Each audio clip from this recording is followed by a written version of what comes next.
Dans ces enclos extérieurs, plus un seul canard, plus de dindes. Un hectare où évoluent d'habitude des centaines d'animaux. Seules quelques poules récalcitrantes ont pu s'échapper par les fenêtres. La fin provisoire d'un élevage en liberté du jour au lendemain.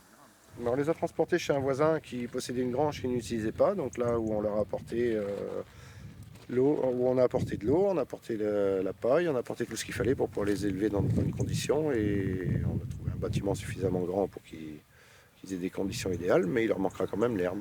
En Charente, 160 professionnels sont concernés. Les particuliers aussi. Les animaux doivent rester enfermés pour échapper à un risque de contamination qui met en péril une filière nationale, notamment l'exportation vers le Japon ou les États-Unis. L'heure est donc à la prévention. Rien n'empêche n'importe quel pays tiers d'avoir des exigences particulières et de refuser tout oiseau provenant d'un pays dans lequel il n'y a ne serait-ce qu'un seul cas d'influenza aviaire. Un risque économique si important que le ministère de l'Agriculture a choisi de prendre ces mesures draconiennes alors qu'il n'y a actuellement aucun élevage contaminé dans notre pays.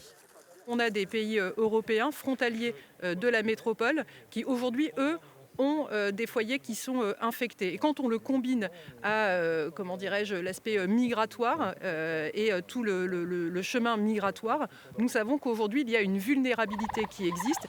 Des mesures qui vont également impacter des événements festifs comme la foire au dindon de Varennes à la frontière de la Dordogne et de la Charente.